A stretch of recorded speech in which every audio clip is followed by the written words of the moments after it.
Antes de que existiera el tiempo, antes de que la luz rompiera, estaba. Este es el Evangelio de Juan.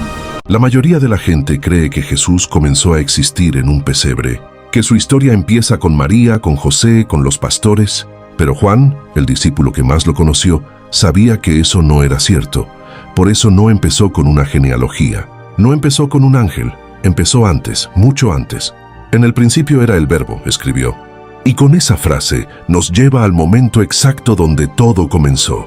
Pero Juan nos dice que antes de esa luz, alguien ya estaba allí. Y el Verbo era con Dios, y el Verbo era Dios. Era con Dios, y era Dios. Al mismo tiempo, todas las cosas por Él fueron hechas. El niño que luego dormiría en una barca fue quien inventó el mar. El que tendría sed junto al pozo fue quien creó el agua. El que lloraría ante una tumba fue quien sopló vida en el polvo. En Él estaba la vida, y la vida era la luz de los hombres. La luz en las tinieblas resplandece, y las tinieblas no prevalecieron contra ella. La vida no es un accidente. Fuiste creado por Él, fuiste pensado por Él. Y aunque las tinieblas a veces parezcan ganar, no pueden, porque la luz sigue brillando, y las tinieblas no han podido apagarla. Y entonces, después de hablarnos del principio, Juan suelta la frase más impactante de toda la Escritura, y aquel Verbo fue hecho carne. El Creador se volvió criatura. El Eterno entró en el tiempo. El Espíritu se hizo materia. Dios no vino como un guerrero, vino como un niño, frágil, dependiente, necesitado. Necesitó brazos que lo sostuvieran. Necesitó leche para vivir. Necesitó amor para crecer. Tuvo que aprender a caminar. Tuvo que aprender a hablar. Tuvo que aprender a ser hombre. Trabajó con sus manos. Conoció el cansancio. Supo lo que es sudar para ganarse el pan. Y luego Juan añade la frase más hermosa: y habitó entre nosotros. Literalmente, puso su tienda en medio de las nuestras. Se hizo vecino, se hizo amigo, se hizo uno más. No se quedó en el cielo viendo nuestro dolor. Vino a tocarlo, vino a cargarlo, vino a sanarlo. Y vimos su gloria, dice Juan. No una gloria que asusta, una gloria que atrae. Gloria como del unigénito del Padre, lleno de gracia y de verdad. Porque no vino solo con verdad, vino con gracia. No vino a aplastar, vino a levantar.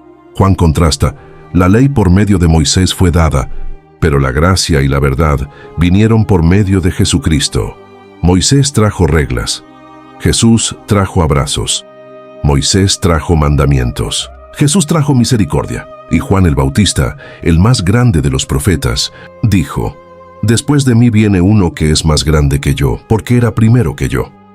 Porque aunque nació después de Juan, siempre fue primero. Aunque se hizo hombre, nunca dejó de ser Dios. Dios se hizo carne y habitó entre nosotros.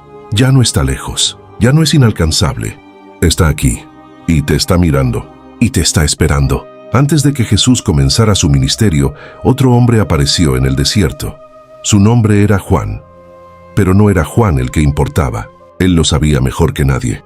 Juan bautizaba, Juan predicaba. Juan atraía multitudes. Podría haber construido su propio reino. Pero cuando los religiosos vinieron a verlo, los enfrentó. «Generación de víboras», les dijo. Y luego, cuando le preguntaron quién era, respondió con palabras que pocos dirían: «No soy el Cristo, no soy Elías, no soy el profeta. Soy la voz de uno que clama en el desierto». Una voz, eso es todo. La voz no es la estrella. La voz señala, la voz anuncia. Luego se calla. Y un día, mientras bautizaba, vio algo que nadie más vio. El cielo se abrió. El Espíritu descendió como paloma, y Juan supo. «Este es», dijo, «este es el que bautiza con Espíritu Santo. Este es el Hijo de Dios». Y al día siguiente lo volvió a hacer. Vio a Jesús caminando y dijo: «Este es el Cordero de Dios que quita el pecado del mundo».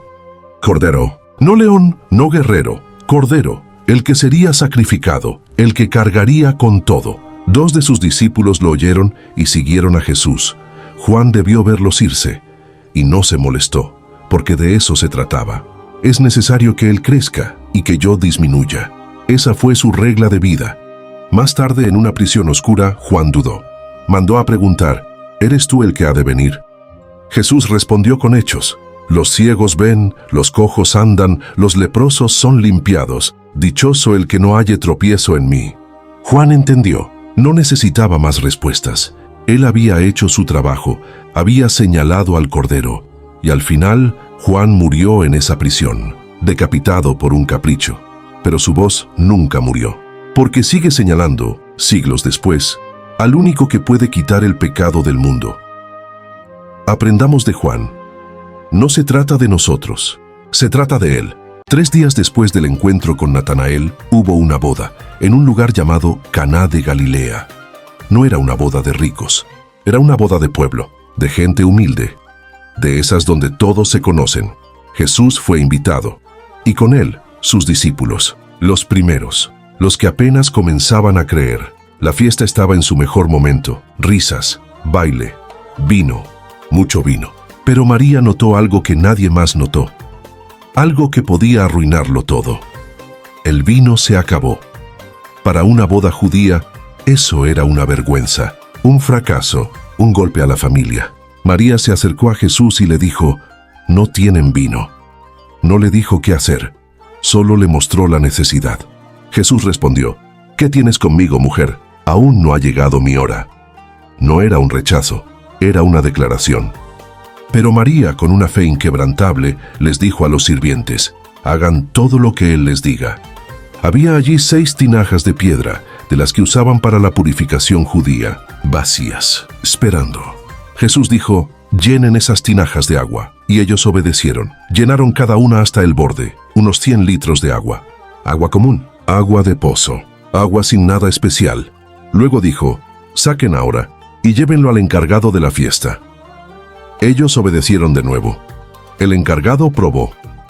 Y lo que era agua, ahora era vino, el mejor vino de la fiesta. Llamó al novio y le dijo, todo el mundo sirve primero el buen vino, y cuando ya han bebido, el inferior. Pero tú has guardado el mejor vino hasta ahora.